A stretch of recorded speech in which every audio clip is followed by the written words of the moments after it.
What's up, everyone, and welcome to Project XTalk, an Xbox podcast, episode number 69. I'm your host, Kevin, aka The Muffin Man, and today I'm joined by the prophet himself, the future of esports. Aman, how you doing? And have your psychic powers fully kicked in yet? I'm doing great. No, I think I need to warm up a bit. Just for some background information, I predicted the Bungie acquisition, guys. So go check out my Twitter, and you'll see my prophecy come true. It's true. 1 hour before the official announcement, you tweeted that Sony should buy Bungie, and they did. We're also joined by Mr. Physical Copy himself and the man that wants me to call him the Lord of actually owning video games that I will never say besides to mock right now. Ethan, how you doing? Digital ownership is not ownership. Amon, a blind squirrel gets a nut every now and then. Don't get your head too big now, okay? But I'm doing great, Kevin. Oh, and Mr. Human Alpaca himself has joined. I don't know if he's ready to go, but Tom, how you doing? Doing pretty good. Just got out of work, rushed right in, set up my little green screen and everything back here. But I'm doing good. It looks lovely. It looks lovely. High quality stuff we got going on here, guys. But enough about you, folks. We're not here for you.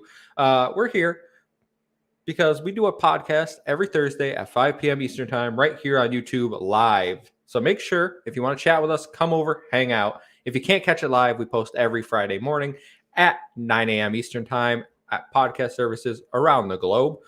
Make sure when you're over there to drop us a review, rating, whether that's Spotify, Apple. I don't really care. Just review us and give us ratings. It does help us grow. If you want to interact with us more, join us in our Discord. We're chatting all the time about games, anything going on in the gaming universe. Come over, hang out. Link is in the description. And if you leave a 5-star review on Apple, we will read it live on the show.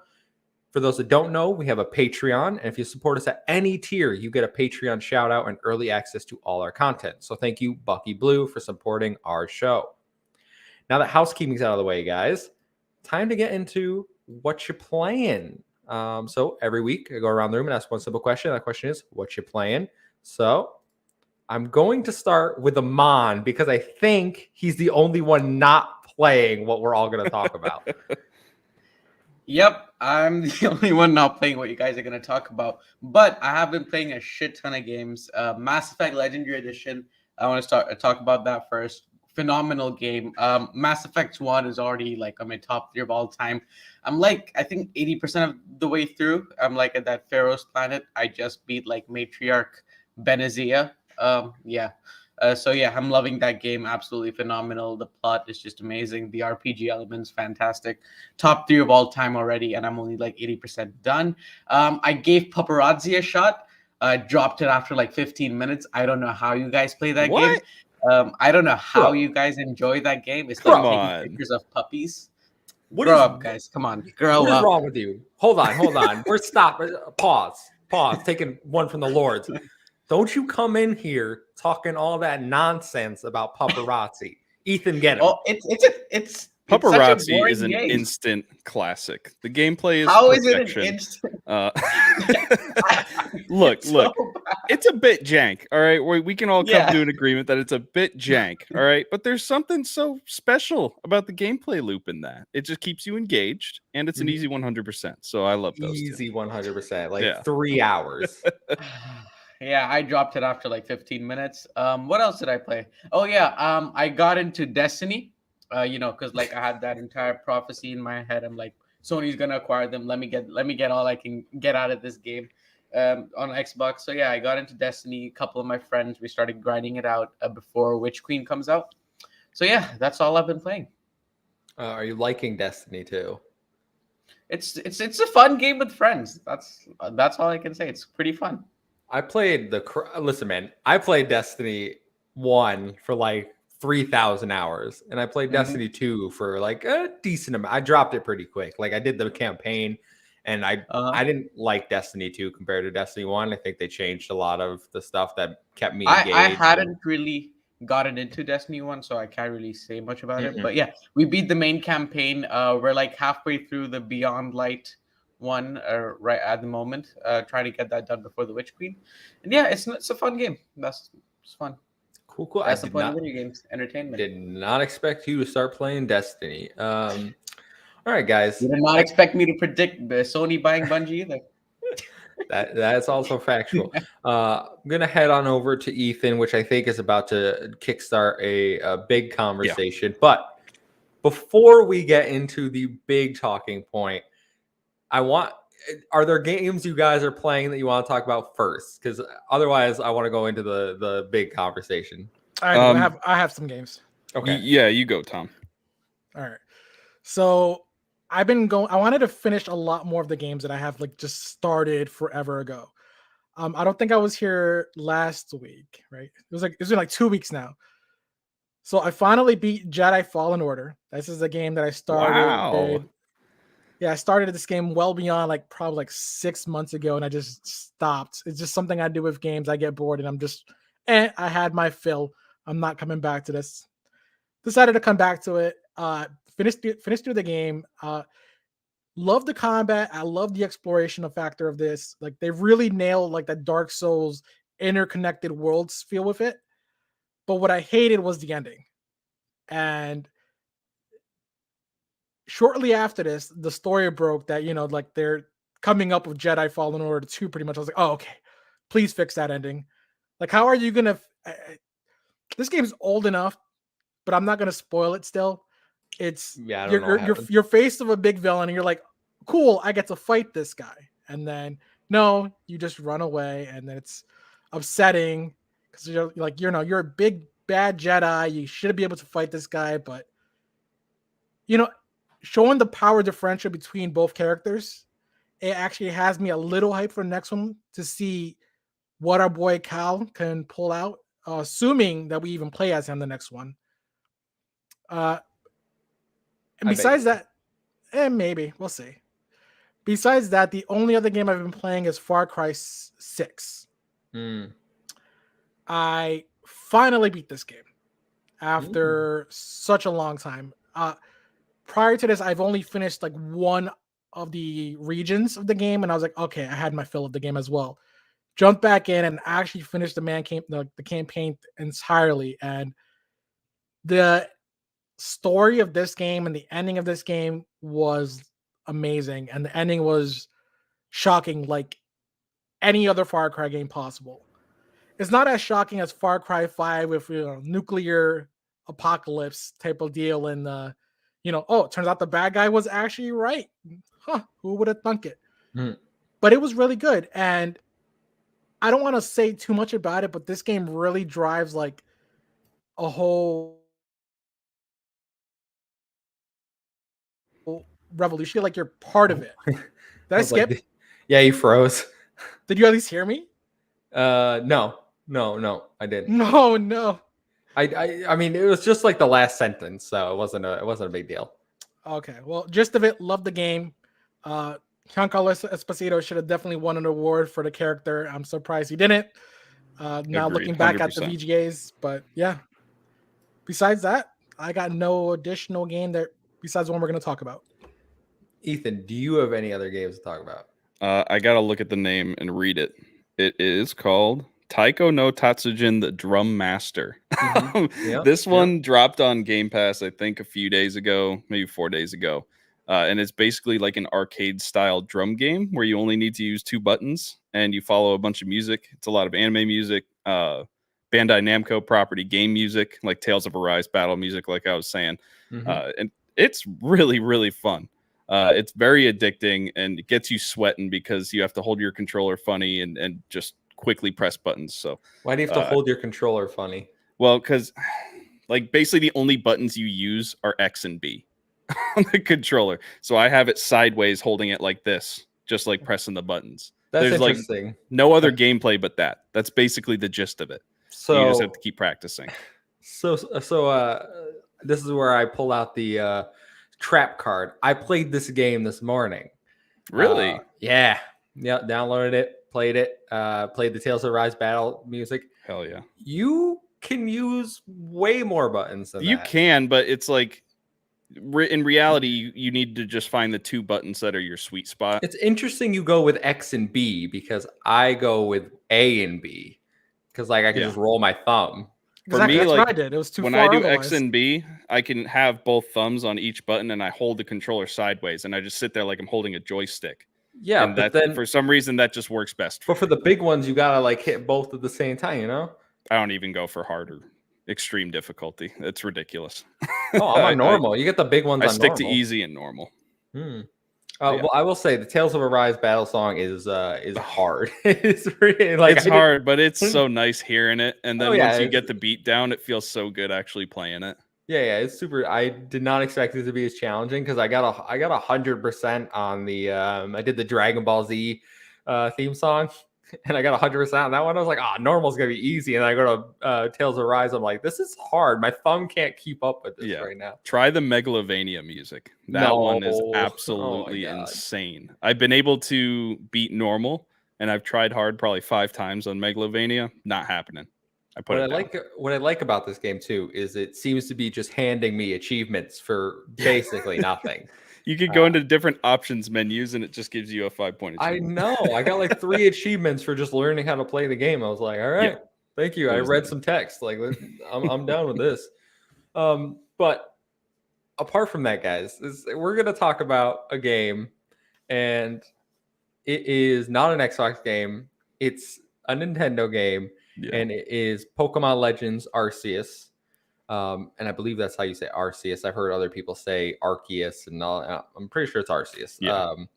But we've been talking back and forth in the Discord. I want to discuss it in a little more detail for a little bit because we've all put a good amount into this game and all have kind of differing opinions on it. So I'm gonna go first.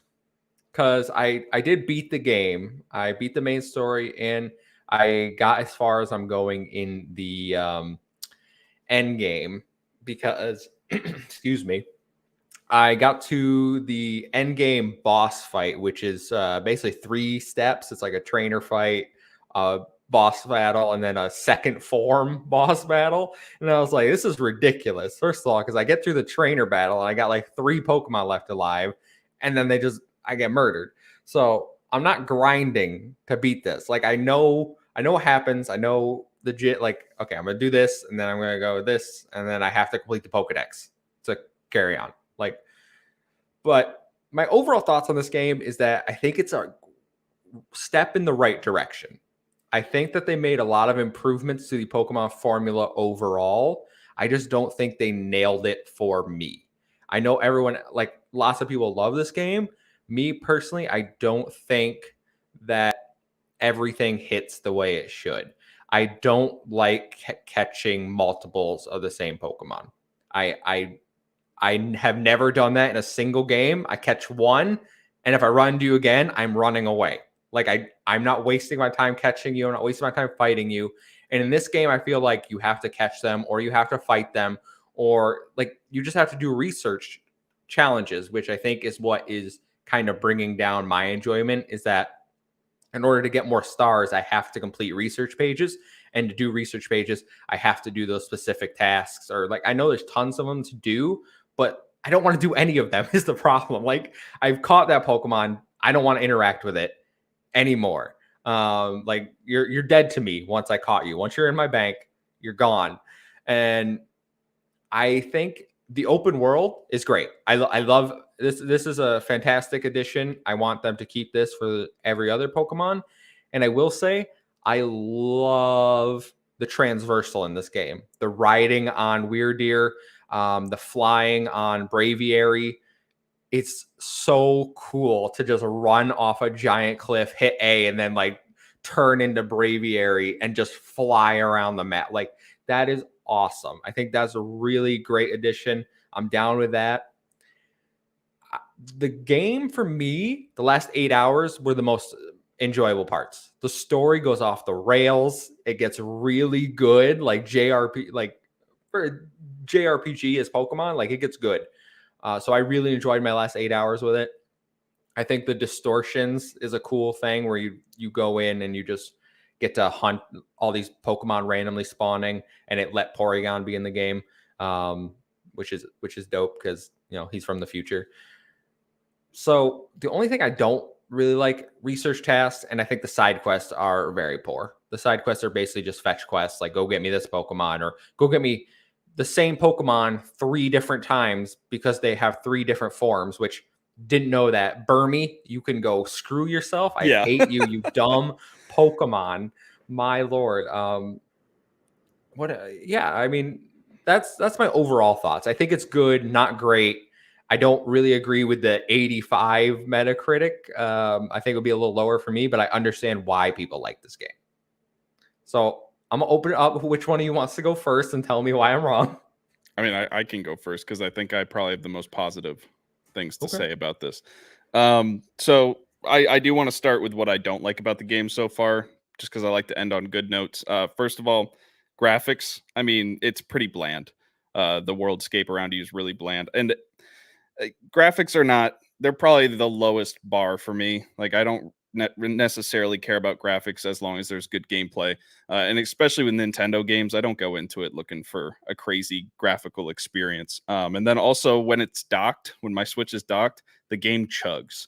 I mean, I'm getting stick drift, I'm getting button lag, and then I'm just getting general lag. But luckily, the majority of the time I play handheld. I play handheld mostly on my Switch, so I have no issues playing handheld, but it does chug a lot when it's docked. Kevin, it looked like you wanted to jump in there. I was gonna say, is the stick drift because it's docked? Because I've noticed that as well, that my character walks on his own, and the pop-in and frame rate in this game is rough. Especially the 5th boss. Oh my god, guys, it drops to like 32 FPS probably. Yeah, you gotta it's really bad when it's docked, and I think I put about 20 hours into the game, probably 3 of it being docked. So once after I played it for a few hours docked, I was like, yeah, I'll just stick to playing handheld, which I didn't mind. So that's really the only thing bad that I have to say about this game. I think to start off, what I love about this game is just the battle flow. In traditional Pokemon games, you get into the battle, you have to go through text, you have to wait until the animations are done, blah blah blah blah blah, and then if you want to run away, you have to wait until the text and the animations and all blah blah blah blah blah. And when you're grinding at a Pokemon game and you have to catch 100, 150 Pokemon, in some traditional Pokemon games up to 600 something Pokemon, that can be an absolute drag, having to go through the grass and constantly battle. I love how in this game you can control when the battles are going to happen. You can control when you're going to throw your Pokeball. You can actually use tactics and try and get behind Pokemon to catch them off guard. And then also when you're in a battle, you can just actually run away. Like, you don't have to wait to hit run. You can just be like, I'm done with this, and start running away. Which, I mean, it just makes the game flow so much better. That's probably one of the biggest reasons why I like this one over the traditional Pokemons. And then for the Pokédex argument, I'm completely the opposite of you, Kevin. I absolutely love the way this Pokédex is set up. I found it boring in the past. Just catch one Pokemon and boom, you're done.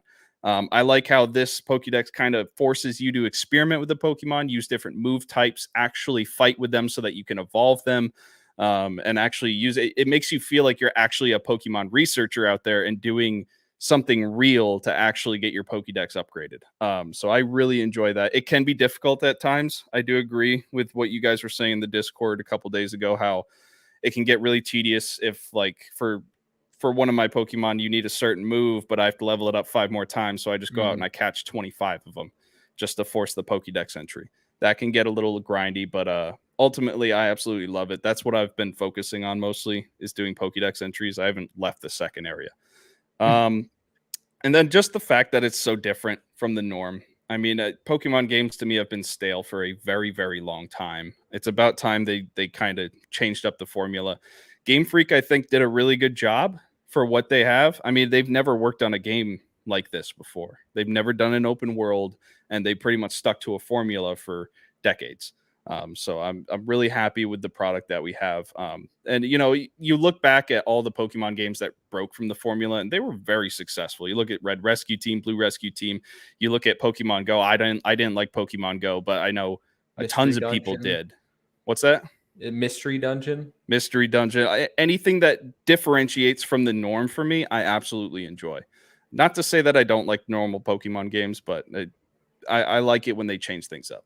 But overall, I absolutely adore this game. I would put it in my top 3 Pokemon games of all time, along with Leaf Green and Blue Rescue Team. Those were my other 2 favorite Pokemon games of all time. But yeah, this is I haven't been this enraptured by a Pokemon game in probably since the Nintendo DS era. I've never put this amount of time into a Pokemon game, so I'm thoroughly enjoying this. I do like the battle system. I think that was something I missed. I'm glad you brought that up, because being able to like stealth, even though I think some Pokemon see you way too easily, I think that's a little the Abras, how they'll just teleport away. Bit much. But Tom, I'm gonna get your thoughts. I'm just gonna read the chat real quick, because Mayday Bomber says, for me, this might be one of, if not the best Pokemon experiences I've ever had. And then he said, and this one might appeal to you, Tom. So the Pokedex entry actually has 2 forms, a level 10 and a perfect page, both double shiny odds, which are really why I love doing them. So Tom, I'm going to go to you. I know you like hunting some shinies, but what are your thoughts about Pokemon Arceus? The game's great. The only complaint I have is literally just comparing the graphics to other games that are similar to it on the Switch. Besides that, I love everything about the game. The catching system, I love the Pokedex system, the researching aspect from it. It shouldn't, and I feel like this game only has about 220 Pokemon. They shouldn't make it that easy for you to complete whatever the Pokedex is in the game, because normally the reward after you get all that is, you're going to get a shiny charm, which helps you gather shiny Pokemons, and that's something that I love doing, and then a lot of other Pokemon fans love doing. The combat in this game, I also love it a whole lot, and I really wish that they had some sort of PvP in this game, because I really want to see how these new agility systems and the new strong system would impact the actual competitive scene of Pokemon, which is something that I've delved into a lot. For example, on Sword and Shield, Alpha Sapphire, X and Y, I played heavily competitive Pokemon over there, and it's actually a thing. It's stupid, ridiculous. But yeah, I love the traversal in this game, the all amounts that they have in this game, and just like the overall feel of the world. It's not a full open world, but it's all interconnected, but it works so well. This is definitely my highlight of the year so far. Best Pokemon game I've played in probably, 15 years plus. It's just a perfect game. And I want to say that Sword and Shield, like their user scores on Metacritic, it's like about a 4. This game has like an 8 right now. So it's like the vast majority of players love this game, and for good reason. Yeah. Like I said, I completely understand why people love it. It's just, it doesn't hit for me. And I kind of get the feel like maybe I'm just not in love with Pokemon as I used to be. Like the nostalgia isn't getting me, like it's getting me through, but it's not the driving factor. I know like my brother he's way bigger Pokemon fan than me. And he loves it. Made a bummer. Actually, my only complaint is that Slowpoke isn't in the game. Because he's trash. Ooh, I'd be careful saying that. But I will say the selection of Pokemon in this game is very poor. That's another criticism I have of the 800 whatever Pokemon there are now. I think they chose some of the worst ones to keep in this game. And I guess the Sinnoh region, and maybe this is my first time in the Sinnoh region, so I don't have any like nostalgia for any of these Pokemon. But where's my Kangaskhan? Where's my I like the big fat Pokemon, okay? Like where's they gave you Snorlax. He's literally the only. I got Snorlax, and then like I was like, all right, time to start building my team. And then no one else I cared about for the rest of the game. There's not here. Well, Lickitung is the only one I actually care about. He's there, but based on like data mine's information, though, it seems like there's gonna be an expansion eventually, just like the last game. So those Pokemon that you like, they might straggle on it eventually. Add a new region, yeah. Well, I'm gonna sell the game before that happens. Whoa! I thought you buy digital. Whoa! Not for Switch. No, you got to be consistent. No, He's a fraud. He's not all digital. All digital for Confirmed. PlayStation and Xbox. No. Switch games. One, you can't count on Nintendo for backwards compatibility going forward. So That's there's no true. point in buying digital because when their next console comes out, it's probably just going in the trash. But two, Switch games retain their value like no other games in the world. So I bought this for $60. I'm gonna sell this bad boy for like $55 and just go finance Triangle Strategy. And then I'm gonna beat that and sell that for $55 and go get Kirby. All right. So this is how you play Switch games. I buy one game ever and then I finance the next one with it. That's funny. So that's I do want to make a prediction real quick. If Breath of the Wild 2 doesn't come out this year, and I don't think it will, this will be Nintendo's representation as a nominee for the Game of the Year award. No, Kirby. 100%. I think Kirby would definitely beat this one. No, I don't think. I mean, I think Kirby's going to be a good game, but it just doesn't have the name recognition of Pokemon.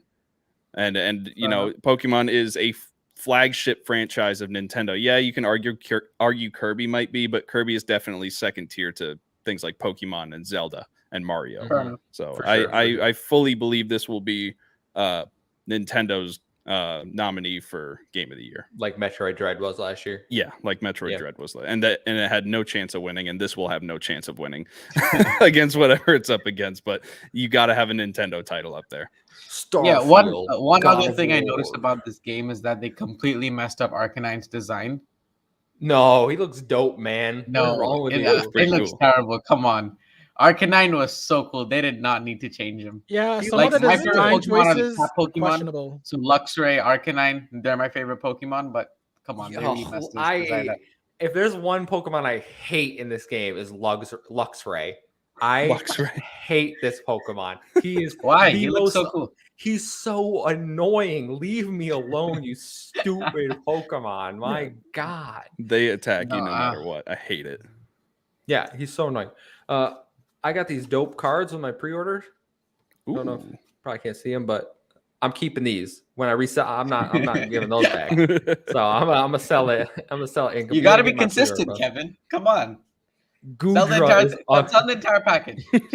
Gudra is ugly AF. Yes, he is. He's disgusting. Oh. All right, guys. We done talking about Pokemon? I think we got a show here to do.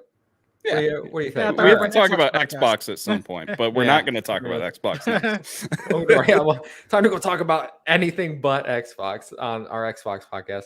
But it's time for a segue. So have a seat while I grab some books from the library and tell you this week's stories. So, guys, story number 1.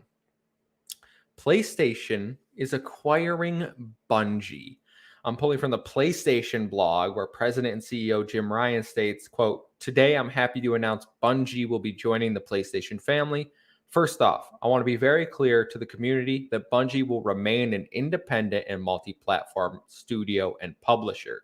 As such, we believe it makes sense for it to sit alongside the PlayStation Studios organizations, and we are incredibly excited about the opportunities for synergies and collaboration between these two world-class groups. Bungie, the once owned Xbox studio who created Halo, split from Microsoft in 2007 and has gone on to create Destiny. Bungie, who had a publishing agreement with Activision and who fought to gain their freedom from said agreement in 2019, is obviously reluctant to be owned again because within this agreement, Bungie states they will continue to operate independently, maintaining the ability to self-publish and reach players wherever they choose. I have a little more, but I want to get your guys' initial reaction to this deal. Obviously, again, I beat Tom by like a millisecond, I think, to posting this in the Discord where I was like, guys, they bought Bungie. But I'm gonna throw it over to you, Amon, since you couldn't participate in the Pokemon discussion. What was your initial reaction? That's all I want right now. I was like, bro, my tweet came true. Like, that was my initial reaction. See, every time there's been a major acquisition, I was taking a nap. The Bethesda acquisition, I was taking a nap. The Activision acquisition, I was taking a nap. And this one again, like literally, I've been sleeping the entire time. But yeah, as soon as I woke up, I checked the Discord. My Twitter's blowing up. My friends are sending me posts on Instagram. I'm like, what's going on? And like, PlayStation bought Destiny. So I'm like, what the fuck? So I just, yeah, it was crazy. I'm a prophet. My prophecy came true. That's all I have to say. Ethan, initial reaction. I mean, yeah, it was surprising. It was interesting. It definitely didn't have the visceral reaction that I had whenever Activision got bought. I looked at the news article. I was like, wow, that's pretty cool. And kind of went on my day and started doing some research on it. So not ground shaking, but initially I thought, yeah, this makes sense for Sony. And I have a theory of where they're going with this. And I'm sure we'll talk about that in a bit. Okay. Tom, what was your initial reaction, thoughts about the acquisition? I thought it was the worst mistake that Bungie could have done. Wow. Okay, he's coming in hot. So just because like the fact that they left Activision Blizzard because of reasons and they didn't like the direction they were being forced to take into, the community really started loving what they started pushing out with Destiny 2 when they did become independent. And now they're gonna go back again under a rule of someone else. I'm not upset that Sony got them. I understand why Sony would want them, but it's Bungie itself was doing such a good job on their own, and I feel like they could have became this bigger powerhouse on their own. And the fact that they're not even going to do multi-platform games, to me, that just seems like a worthless deal completely. Well, we're going to touch on that. The point you just brought up about multi-platform and whether we think this is a good deal or not. My initial reaction was surprised because of all the studios, publishers I thought Sony was going to go after. Bungie wasn't on my list just because of their deep history with Microsoft, I think. And it kind of did take me aback a minute. Like, they made Halo. Like, how can you go over to PlayStation? You made Halo. And then like afterwards, I'm like, okay, but they don't have Halo anymore, despite what some people on Twitter seem to think. There was one dude literally making fake pre-order ads for Master Chief Collection on PlayStation 5, being like, the pre-order's up. And I was like, you people have way too much time on their hands. So ridiculous. This is nonsense. So my initial reaction was a little like, I felt it in the gut. I'm like, it's a little awkward for me. But Tom, you brought up the multi-platform mention that they've discussed. I wanna just finish reading this, and then we're gonna discuss a few talking points. So, in an interview with GameIndustry.biz, Jim Ryan says, "quote Destiny 2 and future Bungie games will continue to be published on other platforms, including rival consoles," and stressing that platforms' interest in this deal stems in its ability to expand PlayStation's live service offerings, and it makes sense from the Bungie perspective as it offers them, quote, the ability to accelerate its own plans, which includes the prospect of taking its IP to new entertainment mediums such as TV and film. So, guys, I want to know, do we believe Jim Ryan and Bungie with this multi-platform? Everything's going to stay multi-platform. Xbox is still going to get everything. You're pretty going to be unaffected by this deal. What do you think, Ethan? Well, when we talk about multi-platform, we could also be talking about PC and PlayStation. So, as with any of these announcements from corporations or people like Jim Ryan or Phil Spencer, there's some things you have to decipher here. Specific language, that's being used, and saying multi-platform doesn't necessarily mean Xbox. While Bungie does retain its complete independence on where it wants to publish its games, though, which I thought was interesting. I think that was more Bungie's end. They probably looked at their history and said, there was a time where we were with another big corporation and we were saddled working on the same project over and over and over again. And that's why we wanted independence, was so that we could spread our wings and make the games that we want to make. We didn't want to be shoehorned into being the Halo studio for the rest of our lives.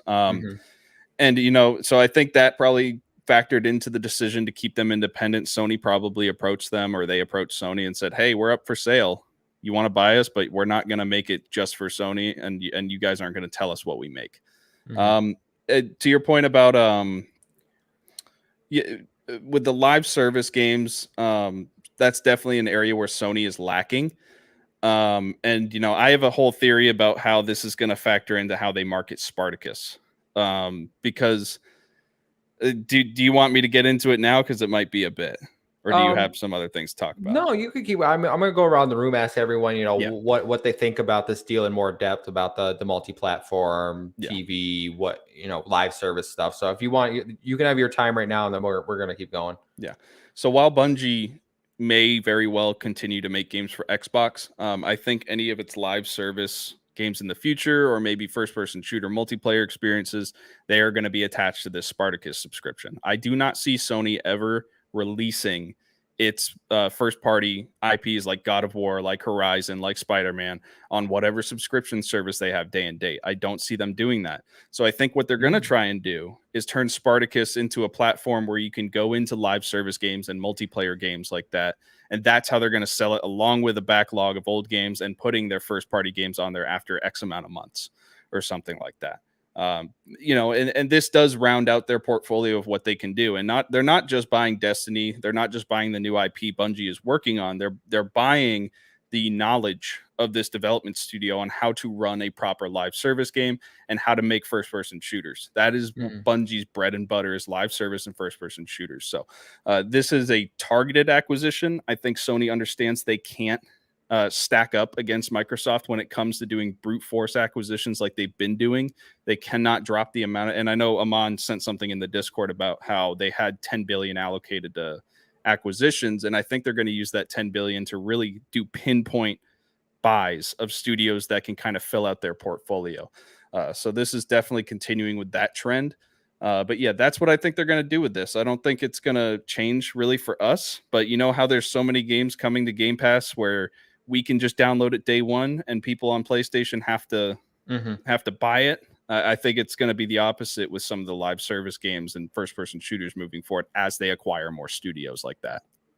Interesting. Okay. I don't like the idea of their games being tied to Spartacus because that still doesn't make it a interesting proposition for me. Like not gonna. It's for me. It's not just going to be Bungie. Obviously, I think they would tie some of Bungie's IPs. It's going to be whatever they buy in the future, and I think you're going to see MMOs go to the Spartacus service.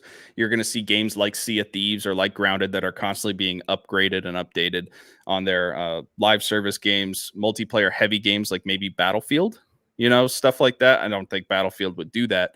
But that's kind of the general direction I think they might take that, because they're not going to go through with releasing first-party games on it day and date. And because of that, they're not going to be able to market this against Game Pass and try and say that it's a better value. So they need a different avenue to go down. And this, to me, is the only logical choice, is games. You can create a library of games that you can jump into that are constantly evolving and changing because they're live service or multiplayer or community-driven games. And you can just jump in and out of a bunch of different games. And that's what Spartacus will give you, along with the backlog of whatever they have for backwards compatibility and future, first-party releases down the line. Interesting. Tom, I'm gonna throw it over to you. You've been looking like you've been thinking hard, wanting to say something. So you can respond to Ethan. Give me your general thoughts, multi-platform, TV, any of those comments. So regarding the multi-platform, I do believe that they'll actually stick to releasing it on all platforms, including Xbox. I really feel like Sony's like lining themselves up to, give themselves a better edge and a way out if necessary. This is a conspiracy now. Like, I'm gonna do what Garrett does. Like if they're able to build up, Bungie Studio and whatever else the studios they acquire to really show themselves as these are the live service games we're going to start managing and we're going to start pushing out. If for some reason ever, he froze again. The Sony PlayStation, I froze again. Oh my gosh! Right, I saw it. Yeah. Podcasting so for some reason, over online.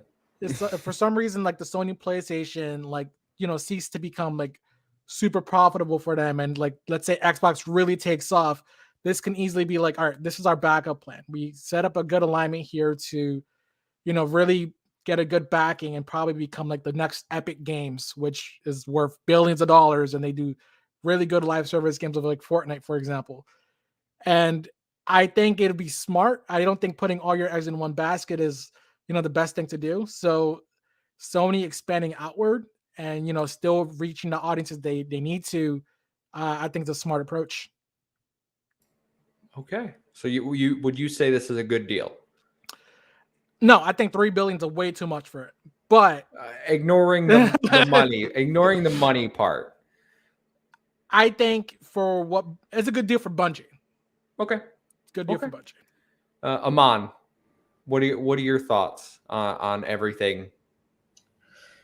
I think Destiny, they're going to continue to support Destiny on Xbox and PC and all of that. But I think their new IP, which I believe is called Matter, I think PlayStation is going to try and lock that down to their service.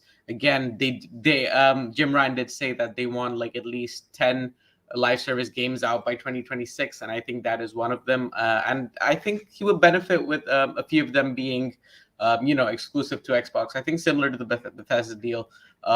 Previous games are still going to be supported on other consoles, and I'm pretty sure Destiny will be supported, while their new IP and whatever they're working on in the future will pretty much be exclusive to PlayStation and Spartacus, we could say. And PC. Yeah, PC. Yeah, they'll definitely be on PC. PC Mhm. is a large chunk of Destiny's audience, I would say. 10 from 10 from 0 in 4 years. So a bunch of anthems, says Mayday Oh Bomber. God. Yeah, that is something I saw, and I heard the trophy room talking about it. 10 live service games in the next 4 years they want to get out, which that is a lot across all, not just Bungie, but at PlayStation Studios. Obviously, those are some independent, some contractual developers making those, but what do you need 10 live service games for in 4 years is my first thought with that. I do think my take is pretty similar to you guys. Is I think when you start to look at this acquisition, it makes a lot of sense for Sony, because obviously they didn't know about the Activision Blizzard deal when this deal's been in the making longer. From our understanding, this deal's been working on like 5-6 months. Activision then was like November. So this deal's been happening longer. It was going to happen no matter what. It's not a response, no matter if you see people spouting that nonsense. It wasn't. But I think it makes sense for Sony because they need a shooter identified with their box, and they'll have that in Destiny. And if they are going into expanding their multiplayer offerings with these live service games, which I'd rather them just make good multiplayer games. I'm not a big live service fan. Plus they have Genshin Impact. Isn't that enough? That's a huge live service game. But I would like to see them not do 10. I think that's a bit extreme, especially because live service games require players to continuously be playing, and nobody's going to have time to manage 10 games all at the same time. It's just not possible. Maybe it's one of those make 10 and then you fire them all out and one of them has to hit. That might be a shotgun approach where they're just like, we're not sure which one our audience is going to resonate with. But I would still rather see them make something focused, like Last of Us Factions. That's clearly going to be a live service game now, right? Yeah. Like, I think we can all get behind that. But I said this on Boom Show. I don't think this deal is that great for Sony. I think they could have just made like a publishing deal or some sort of contractual obligation with Bungie, like give them money. Because essentially what they're doing is, hey, you're part of the PlayStation family, but you're not really part of the PlayStation family, because here's the family, and then we're putting you over here, and you're going to sit here and do your own thing, and the rest of our studios are going to do their own thing, but we're going to give you a bunch of money. So it doesn't really help Sony that much. They could have just paid for these games. I think this is a great deal for Bungie, and like I said on Boom Show, Bungie wants to make Destiny and their IP into films and movies. And Sony is giving them the opportunity to do that. They have a massive stake in the movie and film and TV industry. And this is going to fast track those plans. We're going to be seeing a Destiny TV show or movie or whatever else in the universe. They're going to connect it, try to promote the games on PlayStation. This kind of comes across as a marketing deal. So I think is really good for Bungie. I don't think it's super good for PlayStation. I think they could have done a better deal, but I understand why they did it. Yeah, it's kind of crazy how good of a deal this is for Bungie. This is basically just Sony giving them $3 billion. Here's $3 billion you guys can use for whatever you want. You can utilize our publishing arm for your video games, and now you have a shoe into the movie/film industry. I mean, that's absolutely insane to me. And then also crazy losing the chat. What's up, man? It was also reported, I think today, earlier today, that Sony paid 1.2 billion just to retain most of the Bungie staff. So, yeah, again, that's 1.2 billion extra just to keep hold of, the talent in the studio. Which my understanding, if you watch Hogue Law, he's a good source for breaking down these sorts of legal acquisitions. He's a lawyer. He said that's pretty standard in these types of deals where they include a retention payment. So I know everyone's focusing on that, but that's a pretty standard thing. I mean, the one thing he said that I want to point out is Bungie gets to remain independent. They get to operate. They keep a board of directors. They don't have to. I mean, I'm sure they have to answer to PlayStation, but they don't really have to. Like, they get to do what they want, and nobody gets that kind of deal. It's an absolutely ridiculous deal that you don't see other studios get. Yeah, and like at any moment, Bungie can just be like, you know what, this deal is done. I'm sure there's some contractual obligations in there, but after any of that time period is up, they could just meet up and say, yeah, we're done. We're not going to work with you anymore. Sure, yeah. I mean, they've been burned twice already, right? Yeah. You're telling me third time they're not going to put a prenup in there? I said, that's exactly what it is. Marriages. It's a prenup. That's a great analogy. Yeah. Tom, you got more to say? You look like you're pondering something over there. Well, just regarding like what you guys mentioned earlier about the 10 live service games, I agree. Like that's just so many. Yeah. And I can't imagine what you can do. Like there's a lot of games that would benefit from like that live service format that you don't really need a lot. Like they don't have a good shooting game. Like you said, now they have Destiny. I don't say that's a really good, first person shooter, like in terms of like it being competitive. But if they make a live service game that is an actual first person shooter and they keep supporting it years down the line, I don't see a reason. I don't see like why that would be a bad thing, especially when I think, Call of Duty's approach should have been live service like 5 years ago, for example. Mm-hmm. So I just don't know if it'll actually hit. 10's a lot. So a lot of the quality of these games are probably going to be bad if you're going to try to release them within the next, what you said, 6-7 years? 4 or 5. That's how are you going to do that? That the quality bar has to be extremely low at that point. Well, and that kind of goes to what I was saying, where I think that's how they're going to market Spartacus, is you're going to throw out 10 different live service games or multiplayer games, whatever it may be, MMOs, and you're going to say to people, pay $15 a month, and you can pick and choose which one of these to play. You can play all 10 of them if you want. Not many gamers are going to do that, but you're going to give people the option. And because they're live service, you're always going to get news updates from the PlayStation app or whatever. Hey, we just did an update on this game. Jump in, and you're going to jump into it, do whatever they added into that game, and then you're going to come out. And by the time you're done with that, one of the other live service games are going to be releasing some new content. That's why I think they're going to be attaching these to Spartacus, because nobody's going to buy 10 separate live service games. Hell, nobody's going to really buy 3, because it's too much money and it's too much to manage. But if you have it all in one place where you can just click on the app and go, which one of these live service games do I want to hop into? Oh, this one I haven't played in a year, so it has a bunch of new content. I'm going to do that sort of thing. My feeling about that is it kind of makes sense because we know the subscription's going to be tied to PlayStation Plus, right? The leaked one we were going to talk about on Boom Show, then this dropped. It's called apparently like PlayStation Infinite is apparently the rumored leaked document. And from the leaked, it didn't look great. It looked very, very bad. Something I would not want to subscribe to.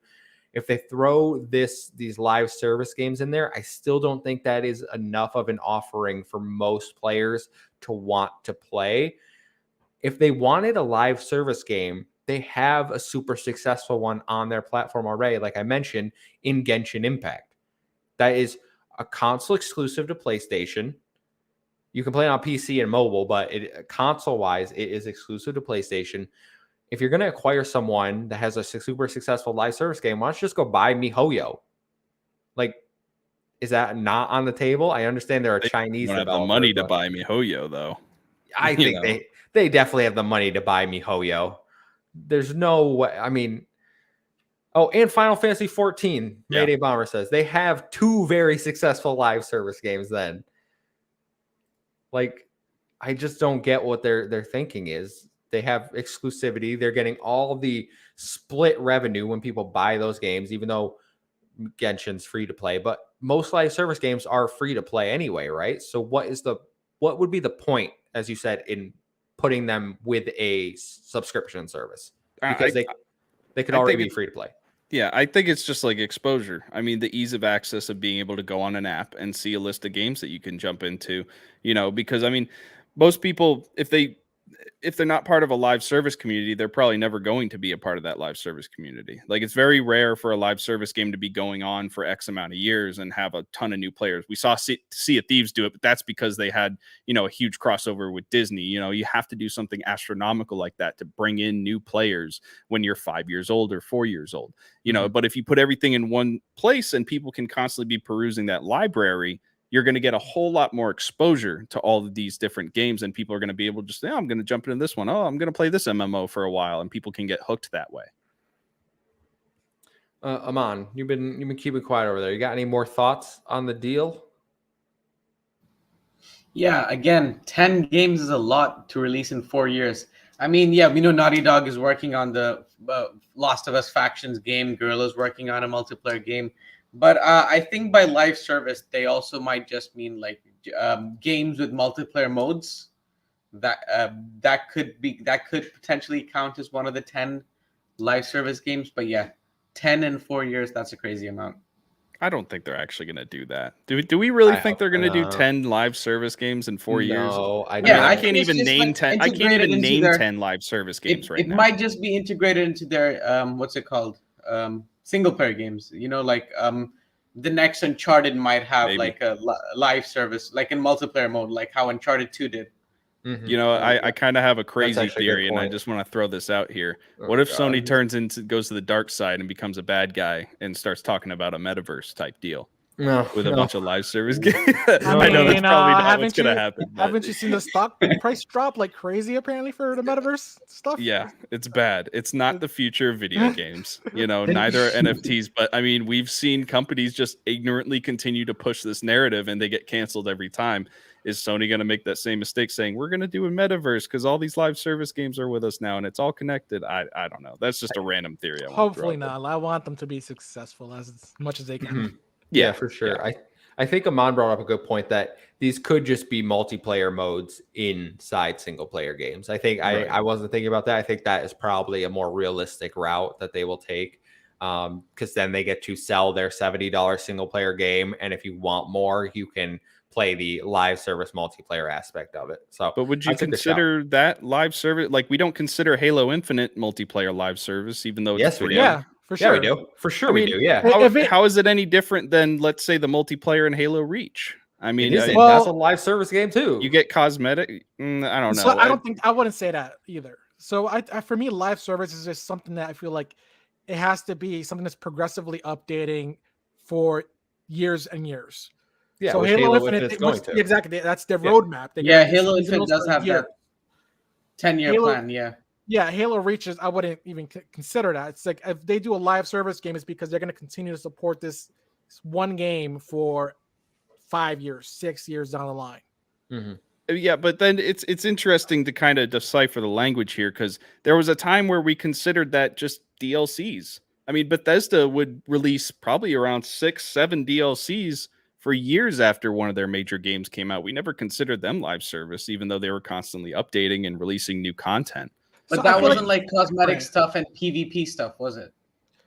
And it also was like, it's generally free updates that come with live service style. Okay, yeah. Like free updates that are just upgrading the game. That makes sense. The difference between DLC is you pay for it, like you choose. Live services, like you're going to get it no matter what, and it's going to change your gameplay experience. It's going So to do change. you the guys entire think game. that's kind of the future of this? Is we're not going to see DLCs anymore? That's not going to really be a thing, like a $5 add-on, and we're just going to start seeing free updates on every game like that?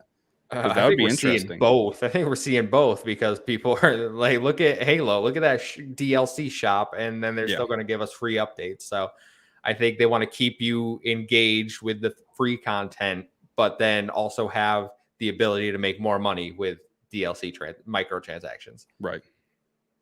That's where I'm at. Again, Do I that could like also it? be No. a way to market Spartacus and Game Pass. They can be like, oh, if you have Game Pass or Spartacus, you get the DLC for free. But if you don't, you have to pay for them. Yeah, we've already seen Game Pass Yeah. do stuff like that. Like you get free Exactly. cosmetics in Halo if you have Game Pass Ultimate. So I don't think that's a wild take. I think Spartacus would be dumb not to do something like that. So, trying to think, is there anything else that we need to talk about regarding this deal? I think, hey, Mini Bomber, hey, Kevin, just go back to the buy MiHoYo comment. Genshin alone, just on mobile, iOS, and Android made around 2.1 billion. That excludes PlayStation and PC revenue. Okay, but they can get more money. They can get the money. They can go to a bank. They can finance it. They can got stock option. Like, if they wanted to buy MiHoYo, I fully confident they could. It would just cost billions upon billions, like probably $30 billion. Like, it would be a major, major transaction. I'm just throwing 30 out there. I don't know if it would actually be 30, but it'd be a lot of money. It'd Another be interesting publisher level. thing about possibly a MiHoYo acquisition. I mean, have we seen any developers or publishers like Sony or Xbox buy a Chinese video game development company before? I don't even know how their legal system is set up. Do they allow their native companies to be sold to foreign companies like that? Don't worry, Tencent will buy them. Yeah, Tencent will eventually. I'm gonna say Tencent probably owns most of them. I think MiHoYo isn't in mainland China. I think they're in It's in Shanghai. Oh, are they? Yeah, Okay. 4,000 employees based out of Shanghai, one location. I don't know. Then the Chinese government probably wouldn't like that very much. I know we always talk about like Japanese companies and how hard it is to buy them, and that's because they were afraid of Chinese companies going in and buying the Japanese companies. So like they put Right. a bunch of regulations in place there. It's less about American companies and more about the Chinese companies, which is good. I don't want Tencent to be buying up Sega and everyone. No. So obviously this has kind of kicked off a arms race. Some people are calling it. Yeah, I wouldn't say that. I think I said this on Boo Show. Consolidation is going to continue to happen, and we just need to accept it. If you are worried about losing access, you have to buy every console. I'm sorry. It's just like it is what it is. It's been this way for years. I understand like you haven't maybe had to in the past, but you know, you could play a Dreamcast in the past, and now Sega doesn't. Yeah, make and that's what consoles that's what I was going to say. I was going to bring up the Dreamcast as an example of the way we play video games and the way video games companies work. It's constantly evolving. All of these studios that are being acquired by either Microsoft or Sony, I mean, that doesn't mean they're going to be there forever. I mean, Bungie is a great example of a company that it was a founding company of Xbox. It created Halo. It was like when we think of old time Xbox, we think of Bungie, and they just said one day, you know what, we want to be independent, and they voted and they left. I mean, that thing can happen with Activision 10 years down the road. They can say, you know what, we want to go back to what we were doing, which hopefully they don't go back to what they were doing. Hopefully they do something different, but all those things can happen. Things can change very quickly. So Aman wanted to end this discussion by just having us each guess who PlayStation would acquire next, but I also want to add in who we think Xbox is going to acquire next. Just there are rumors, and I think Xbox is going to be someone smaller. If it's this year, 100%, it's going to be just a studio. It's not going to be a publisher. They can't bring more eyes to the Activision deal. It's already being reviewed, which is standard procedure. Everyone, calm down. I see a lot of people. It's getting canceled. Call of Duty saved. Like, relax. It's very common for these deals to get reviewed. But if PlayStation is going to buy a publisher. It's Square Enix. I fully confident that if they buy Square a Enix or publisher, Capcom. yeah, Yep. those are the only two publishers I could see PlayStation going for. I don't think they will. I think they're going to go back to smaller targeted studios, like Ethan was saying, and I think Xbox is going for studios as well. I'm going to throw this name out here. What about Annapurna? Annapurna is a premier indie developer, and they make some incredible video games. They do. Them and I think. Wow. Okay. them and Devolver Digital are probably the two indie game developers that I hope do not get acquired. It's one thing to acquire these AAAs, but you need to let the indie scene grow on its own, because in 20 years, Annapurna could be at the level of Activision. Yeah. I mean, I get what you're saying, because you go ahead, Amon. Yeah, let him. But like, won't they get more funding to make better indie games? You know. Well, I know Devolver Digital doesn't want that. They very much make fun of all of this. I think they tweeted like Devolver Digital's acquired a burrito for 99 cents or something. Like, I mean, money talks. Someone could just chuck like 40 billion to them and be like, "Oh, we want to acquire you." Well, you go ahead, Tom. I think Sony has a chance of maybe acquiring Konami. Yes, that's what I was going to say. I honestly, just for the IPs alone, really, they do have a development structure behind them, and they can really use the help. Besides that, I don't think they'll actually buy Square. I really feel like either Square is going to stay independent, or Xbox down the line is going to buy them themselves, even though they have deals with Sony right now.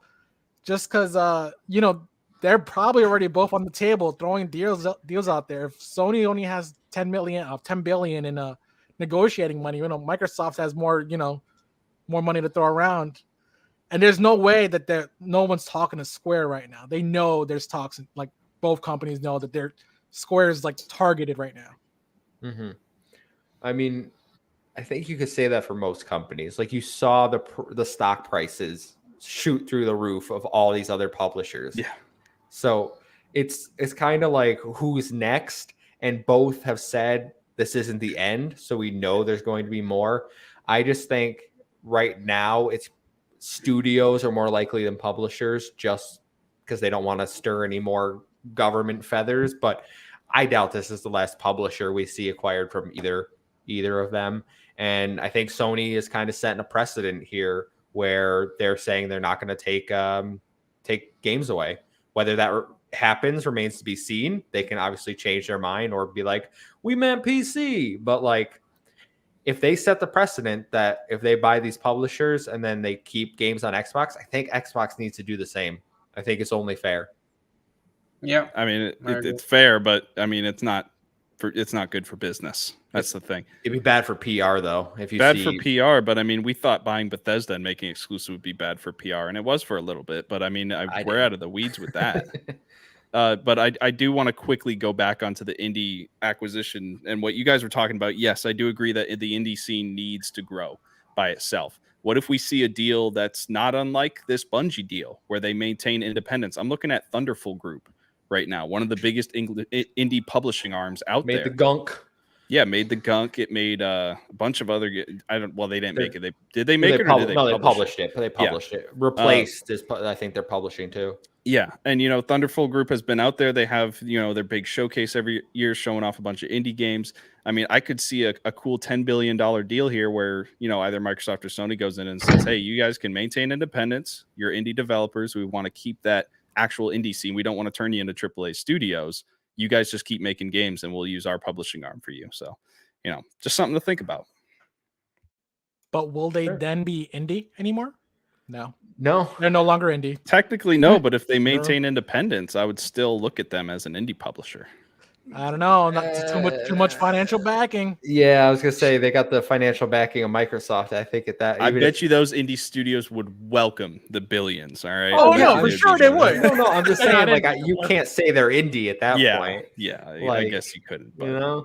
We got actual indie studios, which again, this is why I want Devolver and Annapurna to. They published amazing games. If you're not familiar with their games, guys, you really need to check out the games they publish, because they are my premier when I see those logos, I'm like, okay, this game is probably quality. And you can't say that about a lot of indie games. Yeah. Like there is a lot of shovelware indie garbage out there. Yeah, So- like paparazzi and Oh my God, man. God. One more time, you talk crap about paparazzi. That's gonna be the next acquisition by Microsoft. Paparazzi. Let me get it. Sunday month is the studio.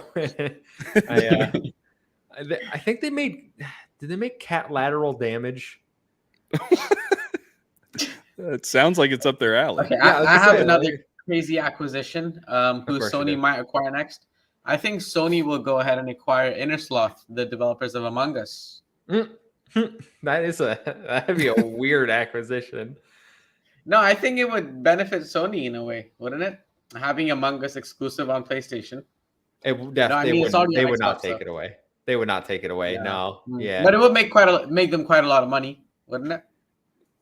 I'm just saying, like, if you guys want to play some Among Us, I'm always down to play some Among Oh Us. God. Among Us is great, it's guys. fun. I've never played it before. I've made it through the whole Among Us fad What? without ever playing it. And I'm What? probably gonna keep it that way. Wait, never?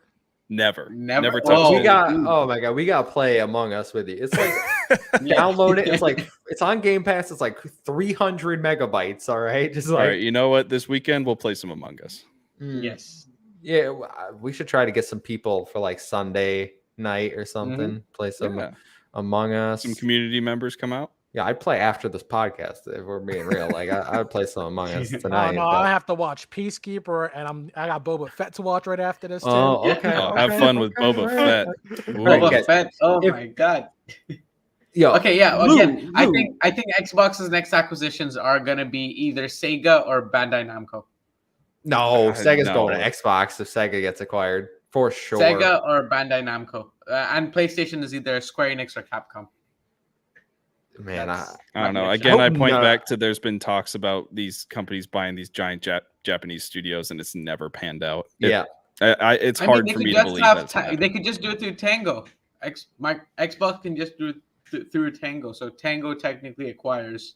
No, Bandai. that's the No, most it's not gonna ridiculously I happen. ever heard about it. Crazy Lou, I understand you don't want Sega. I've seen you in Boom's chat. We've talked about this, man. No, Everborn is right. I stand with Everborn. I told you this on Monday. Everborn Saga, him and me, I'm with him. And Boom, we all agree. Sega. I want to see Dreamcast games on Game Pass. Let's get it. Let's make it happen. Crazy Lou says, Um, Amon, what's wrong with paparazzi? That's right. He says, It's a Ethan, terrible same game. That's why here. it is. Yeah, it's not a terrible game, man. It's an indie game. It's a little relaxing. Crazy Lou has also apparently never played Among Us. So, Lou, download it on Game Pass. When we all play, you can play. It'll be a great time. We can all Oh, kill yeah. each other and have fun. And I will, we'll get this again- together. I'll tweet it out. Crazy Lou tweeted WB. I don't think WB will be acquired because I don't think they're interested in selling their studios. I think they're gonna become more of a licensure, like how Lucasfilm games have become right now. They're gonna license out the DC IP, the Lord of the Rings IP, the Harry Potter IP out. India, I think they're gonna become like more of a publisher, like what Lucasfilm Games is right now. No, but yeah, that would be my dream acquisition for Xbox. WB Yeah, games. we know. You want your Batmans. Yeah. All right, guys. Well, I think it's time to move away from this. The short and sweet of it is this deal at the moment doesn't look like it'll affect Xbox very much. So I'll move on to story number 2, if that's all right with everyone, because we're an hour and 10 minutes into the podcast. So let's move it along here. Story number 2, Dying Light 2 reviews are out. Currently sitting at a 74 to 78, depending on what platform you're looking at on Metacritic, and a 74 on OpenCritic. Dying Light 2 reviews have dropped, and the general consensus is that while the game is fun in terms of parkour and gameplay, it is a buggy mess, with multiple reviewers reporting game-breaking bugs, an IGN reviewer losing 30 hours save files, and more. Other criticisms include a bland story and decisions not impacting the overall story world. Amon, You have this for your fantasy draft, and you counterpicked Pokemon. So you're in the hole. I did not counterpick Pokemon. All right, you did it Bro. for me. No, I did no, not the, counterpick the Pokemon. system. I was did it not for you. there. This is We not left fair. it up to the RNG Random gods. chance. Next time I'm gonna next time we're gonna leave it, and you're gonna counterpick Horizon Forbidden West, and then we'll Yeah, see. that was the I first think one. Horizon's gonna get a Metacritic of 79. That is Okay. the most ridiculous thing I've Yeah. ever heard in my And life. I do want to I'm with you, clarify man. something. After we told you what your counter picks are in the Discord, you said, "Oh, those are actually pretty good." I remember you being positive about And it. you so. could have 'cause changed them at any obviously I didn't point. expect Pokemon Arceus Legends to do this. Nobody well. did. You Yeah. had weeks to change all of this. You were bringing it upon yourself. Yeah, But yeah, Tom currently leading the fantasy draft. I'm still projected to win. I want to make that very clear. Well, I thought I was. No, you didn't click the advanced projection button. Well, clearly it doesn't matter because I know games more than the game media knows games. There you go. Yeah, because you got Pokemon right. Yes. Which I believe we Game all media right now. I believe we all said during the draft that game's either gonna flop or be a banger. Yeah. Like we knew it was gonna be one or the other. But we're not talking about Pokemon. We already did. Dying Light 2, guys. Tom, reviews are out. What are you thinking? I mean, I expected this. Oh, The last game performed about the same. I'm not surprised it's a buggy mess. Open world games without bugs in 2020. Yeah, it's not a thing. It's gonna happen, and it's gonna keep happening. It's unfortunate that some of the reviewers even lost their entire save files during the review process. Like that's terrible. That is bad. As far as me, I'm not really hyped for the game. I might play it eventually. We'll see. Maybe whenever it's on Game Pass or $20. Ethan, I know you're not playing the game because you have a phobia of zombies, but I am out because of zombies. But no, for the let me change my mic settings real quick. There we go. On the point of it being a buggy mess, I mean, I look at the lead up to this game and I look at the lead up to Cyberpunk 2077 and I see a ton of similarities, multiple delays, and very heavy marketing. Dying Light 2 was super heavily marketed. They had a bunch of gimmicks. They sent out press kits all the time. This game was rarely not in the news about something, releasing trailers. They were definitely not being quiet about this game. So I don't know. I just thought it was interesting to compare the two and how it was marketed, and it kind of ended up the same way as Cyberpunk, maybe not as bad. But yeah, sending out review copies with this many broken issues and bugs, that's not acceptable. I get it that you're going to have a day one patch. I think they said the day one patch is going to have like over 1,000 bug fixes, which that might make it better, but you're still sending review codes out, and these are your front line. These are the people that are telling everybody how this game is. And I mean, to your point, you were talking about how IGN lost a save after 30 hours. I was watching the Kind of Funny Gamecast about this game, and Blessing Jr. he lost it after 18 hours, and he had to hit up the devs, and they had to send him a new copy. So obviously unacceptable to be sending review copies this broken. I don't know what they're thinking. You have playtesters. I just don't understand it. It continues to baffle me how these video game developers just don't see this thing coming, and then when it happens, they just go, "Oh, that's crazy. Oh, we need to fix it with a day one patch." Oh. Yeah, I think that the issue is like AAA gaming has like delved from, trying to focus on like maybe having like a bigger QA staff, and now they're like, well, our players will find the bugs and we'll fix them. It's okay. Yeah, certainly an issue. Aman, I want to get your thoughts. Dying Light 2. I mean, as you all know, I think this game is made for me. I have a sort of a thing for buggy games, I'm Cyberpunk. I was like, but yeah, I'm piqued by this sudden rise in bugs in this game. I might check it out now. I don't like what you just did, but I respect it. For me, I think I was never going to pick up Dying Light 2. I'm not interested in it. I played the first one. I thought it was fine. Nothing like amazing. I know some people really like it. I didn't expect this game to be some sort of game of the year contender. I thought it would be better than the first one. And I think my big takeaway is that it's much like Ethan and Tom, that stop sending review copies broken. Days Gone, I think, is probably the biggest example of a game that all the reviewers played. It was a broken mess. Metacritic scores came out and it got torn apart critically. The people left the studio. Bend got thrown into turmoil. Like, there's a whole bunch of issues with this. People's jobs get affected by these reviews, bonuses. If you have the ability, because they got these codes like 2 or 3 weeks ago, why not just delay it 2 or 3 weeks? Delay it to the end of February might not be a good deal, seeing what's going on at the end of February. But March, you could throw it in March. I don't think those few weeks they'll allow you to send out review codes and then maybe get a good review score, because nobody's going to go back and re-review your game once all the bugs have been taken out. It's just not going to happen. It's not how the industry works. They're moving on to the next game. They got Horizon and Elden Ring to review. This was a terrible month to release a video game. They're sending their game out to be torn apart critically, knowingly, and they think that just saying, "Hey, we're going to fix it," is okay. And we need to get past that mentality. And they also told people they got early copies from retailers that break street date. They're like, "Don't play it. Don't play it yet. Wait for day one." So it kind of was an early warning sign that something was up with the game.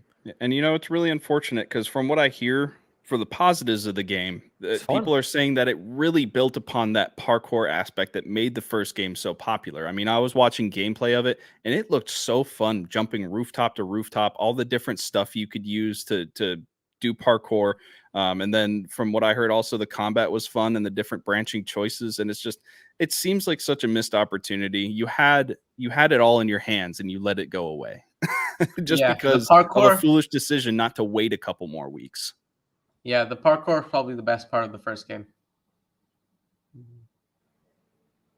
Anything else before we move on? Dying Light? 1080p, 60 FPS. That's it. So that actually doesn't bother me nearly as much as everyone else. 1080p is fine. It's not that bad. I'm fine with 1080 and 1440 is probably my preferred, but I mean, yeah, but paparazzi is in 4K. Come on, man! We can figure this out. You got the textures of an ice cream. I'm playing paparazzi 4K HDR at 120 frames per second. Paparazzi is smooth, creamy looking. Oh god! Oh man! No, okay. We're gonna move on. Wrap this show up. We're going to story number 3, Game Pass update number 1 for February. As we do twice a month here, we let you know what games are coming to Xbox Game Pass so you can plan your gaming accordingly. Available today, you have Contrast on cloud and console. That is Compulsion's very first game ever made, and it's the first time it's being released on Xbox. You have Dreamscaper, which I hear is really good. It has an 85 on Metacritic. Cloud, console, and PC. Telling Lies, cloud, console, PC. On February 10th, so 1 week from today, we get Besiege in-game preview for cloud, console, PC. We get Crossfire X for console, but no, just the first operation in the single-player campaign. You'll have to buy the second for $25. You get Edge of Eternity for cloud, console, and PC. You get Skull the Hero Slayer for cloud, console, PC. You get the Last Kids on Earth and the Staff of Doom, cloud, console, PC. February 14th, Ark Ultimate Survivor Edition, cloud, console, PC. And Infernax, cloud, console, PC. And then I add, this one isn't coming this month, but is a Game Pass update. MLB The Show 2022 returns to Xbox Game Pass April 5th. So if you liked it last year, they got it again. Tom? Any of those games piquing your interest? And I know February is a little packed, but you got time for any of these Game Pass games? He might be having some. I love how it froze immediately. Yeah, Yeah, no, I'm good. I'm good now. I'm good. So I want to first say the game that I don't want to play now is Crossfire X. Yes. I already had little interest in this game to begin with, and now that the fact that they're releasing the story in like a patch or a bundle, and I have to buy the next one afterwards, that makes me extremely not even like remotely excited for this game at all. So whatever sort of hype I had whenever they first announced this game way back like 2 years ago, I care even less now. Besides that, no, the only other game I care about is Skull. Looks fun. I love roguelikes. The ability swapping with like the little Skull character is pretty interesting. They have like a lot of references to other roguelike games like Dead Cells as well. So it should be a fun game. Okay. I have no idea what it even looks like. So I can't comment. Just imagine fun and side scroller and action. Ethan, any of these piquing your fancy there? Crossfire X was. It's the same thing as Tom. I actually didn't know this until I read the show notes. Yeah, I'm instantly out. Like, there's no chance I'm going to be playing this anymore because of that. So that's unfortunate because I was kind of excited. Edge of Eternity, I'm definitely going to pick up. I know that some of the reviews weren't glowing coming out of Japan because this game did release in Japan already. But I still want to continue on my journey of playing more JRPGs and getting more into that sort of game style. So I'm looking forward to jumping back into another big open world JRPG. And then Skull, I played it back in the day when it came out on PC. Absolutely recommend it. Really fun roguelike game. You guys are going to love it if you like roguelikes. So definitely pick that up. Now, Edge of Eternity. I'm going to go to Amon, but Edge of Eternity is the only one that interests me because it is a JRPG, and I think it has an interesting art style. It looks pretty nice. Looks really good. It's turn-based, my understanding, but what are we talking about, like, in terms of, is it open world? Is it an open world RPG? Like, is it an MMO? Like, what kind of game? I'm going to be honest, I haven't seen hardly anything about it. From the still images that I did see. It looks like large areas, so I'm assuming it's going to be maybe not open world, but like a Tales of Arise type of deal where you have big open areas that you can explore and then continue to different areas. That I can deal with. Yeah. I might put that in the play later list just because there is a lot of games coming out. But that sounds certainly up my alley, and I think it looks really good. Like, yeah, I mean, it's been out for like over a year now on Steam in early access because this was one of those crowdfunding games way back when, and they actually like surpassed their goals by a whole lot and were able to add so much into this game. So, the stuff that they have in this game is interesting, but I'm not too optimistic still just based on like previous something. Yeah. Previous feedback. That's what I said. That's all I said. Yeah. Thank you for finishing it up. Yeah. No problem. Just gotta help the audio listeners so they don't get silenced. I think their audio broke. Amon, any of these games piquing your interest? Honestly, none of them. But I might check out Skull. Looks sort of interesting. I do like roguelikes. I loved Hades. It was my game of the year last year on Xbox. So I might check out Skull if it's anything like Hades. So I think I'll love it. Edge of Eternity as well. Again, looks pretty good. I'll probably add it to my playlist list as well. February just has too much. I'm probably going to be getting Dying Light and Elden Ring. So yeah. And Destiny 2 Witch Queen apparently. Oh yeah, Destiny 2 Witch Queen. I'm enjoying Destiny 2, man. It's pretty fun. All right, the guys. grind. Like I haven't grinded a game this hard like in a while. I missed it. Before we move on, MLB The Show coming back. That's another big get. It's PlayStation first party game, obviously, but MLB ripped off cricket. Oh my lord. What is even? Oh, nobody even knows the rules to that sport, bro. That's why it's the second most popular sport in the world. Okay. Yeah, listen, man. I get baseball is just playing catch for 8 hours, but cricket, I don't even know what's going on. That's a whole different can of worms. That's a huge get. I just wanted to make note of that again. Like, absolutely massive. That it's going to be on Xbox again, Game Pass again. And apparently good enough to did well enough last year that Sony doesn't mind making that deal again. So Amblix Crossfire looks good because Xbox has needed a CS Valorant type game Yeah, mode. Yeah, absolutely. the multiplayer for sure. Multiplayer's free, so if you want to jump on the multiplayer, campaign previews haven't been good. We already have Rogue Company if you want a Valorant type game. I think it's better anyways. And he says getting Dying Light on PC said there's no crossplay. Yeah, that is another thing about Dying Light that we didn't touch is that there is no crossplay, which I a didn't lot know of that. reviewers were pretty upset about that, saying that that's something that should just be part of gaming now and that Yeah. we shouldn't have to deal with that anymore. But so that's unfortunate. I didn't even know that. The only thing I saw about multiplayer was that it was broken. That people would try to load up and they couldn't get into co-op. So Dying Light 2 has a multiplayer mode. Damn, I didn't even know that. Dying Light 1 had one too. yeah. Oh, Dying Light I has didn't even know that, and I played the game. Yeah. Wow. You can play up to 4-player co-op in Dying Yeah, Light. you could do the whole story co-op, Yeah. man. Yep. Garrett's getting it if damn, you want to play Whoa. That's the you only do the way whole I'd story play it co-op? because I can't do it alone. Damn. Garrett's gonna be playing it. He did not. And when we were trashing it in the Discord, well, not trashing. When we were talking about all the issues in the reviews, Garrett did not comment at all. So I don't know. From what I heard from a lot of the reviewers, if you're a Dying Light fan, if like that was your jam back in the day, you will like this game. So hopefully all the bugs are ironed out and you will love it. Yeah, ideally the day one patch fixes everything, Yeah. and then it's a great game for the people that buy it, and then they could do better in sales. Like I don't want them to fail. I think Techland's a good studio. I want to see them succeed. I just don't know why they set their game out for failure like this. that's my big thing. All right, guys, let's wrap up the show here with our last story coming from Jez Corden over at Windows Central. Certain Affinity, who we talked about last week, in addition to making a Monster Hunter style game, as we talked about last week, is working on a new multiplayer mode for Halo Infinite. Jez says, quote, according to trusted sources, it seems that this new mode, codenamed Tatanka, could be several months out and is designed to be more newcomer friendly that isn't as demanding competitively as existing multiplayer modes. It's also intended to entice users who typically are interested in Halo.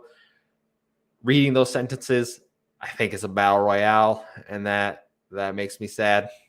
Makes me sad. No, I'm happy it's battle royale. I like battle royale games. They're fun.